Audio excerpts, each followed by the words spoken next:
We are barely into 2026, and the fragrance game is already moving fast.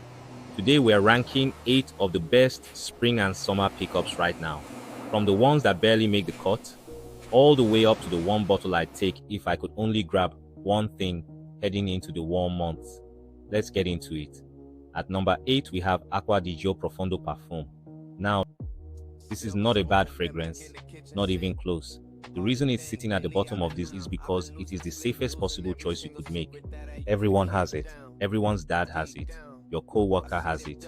Your barber probably has it on the counter. It smells clean, aquatic, effortless, and it works every single time. But when you're stacking it against everything else dropping this season, safe isn't enough to crack the top half.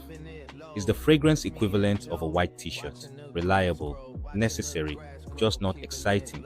If this is your first fragrance, great starting point. If you already own it, nothing here is going to change your life. We are moving on. At number 7, we have Bleu de Chanel Parfum. Before anyone comes at me, yes, this is one of the greatest fragrances ever made. But context matters. For spring and summer specifically, this one starts to feel a little heavy in direct heat. It's built for versatility across all 4 seasons, which is a strength in October and a minor weakness in July.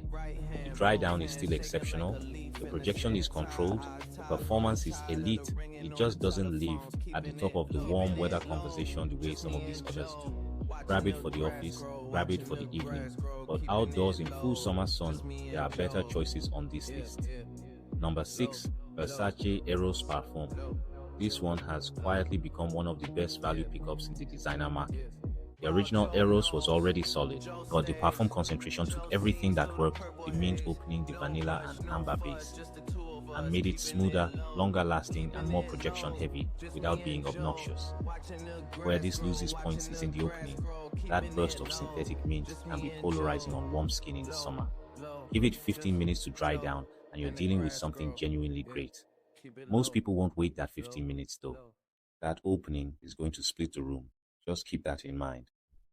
Number 5, Ralph Lauren Deep Blue Parfum. This one is the dark horse of the warm weather season. Do not confuse it with regular polo blue. This is a different animal entirely. What Ralph Lauren did here is lean into citrus and ambroxan and add a mango note that makes the whole thing feel fresh and skin close in a way that's hard to explain until you smell it on someone. That salty sea accord underneath gives it body without weight. For the price point and what you're getting in the bottle, this is one of the most overachieving fragrances in its category right now. Number 4, YSL Eau de Parfum. This one is clean, bright, and versatile, with enough ginger and sage to give it personality without being polarizing. What makes Y special for this time of year specifically is how well it performs in heat. Most fragrances that are this clean tend to fade fast in summer. Y holds on, not in an overwhelming way, more like a second skin presence that sticks around for hours. It's also one of the most universally liked fragrances I've tested across age groups. Young guys like it, older guys like it. People who know nothing about fragrance stop you and ask what you're wearing. That's the test that matters. Number 3, Paco Rabanne Phantom Parfum. I know, the bottle looks like a little robot, and that's going to put people off. Get over it. What's inside that ridiculous bottle is one of the better flankers released in recent memory. Lavender, woody amber, and a vanilla tobacco base that shouldn't work together as well as it does. This one earns its parfum designation. The longevity is real and the dry down is smooth in a way that feels premium without the premium price tag. For evening wear, heading into late spring, early summer nights, this is the move. People are drawn to this one without being able to explain why. That's the mark of a good fragrance. Number 2, Dolce & Gabbana, the One Parfum. This is the comeback story of the year. D&G let this line sit on the shelf for too long and then quietly upgraded it to parfum concentration, and suddenly everyone remembered why the one existed in the first place. Woodier, deeper, richer, tobacco, amber.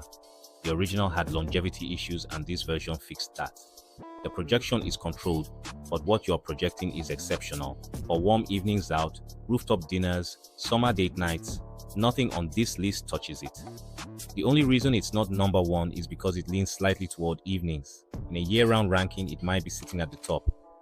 At number 1, Polo 67 Eau de Parfum Extreme. Ralph Lauren went back to the lab and came out with one of the cleanest, most wearable spring and summer fragrances on the market right now. The opening is fruity, zingy, and immediately uplifting. Exactly the energy you want when you're getting dressed on a warm morning. As it dries down, you get solar notes, a touch of caramel, and this slight sweetness that takes the edge off without going full gourmand. It's simple. It doesn't try to be complicated, and that's the point. Sometimes the best spring fragrance is the one you throw on at 8 in the morning and forget about, because it just works all day. Polo 67 does exactly that.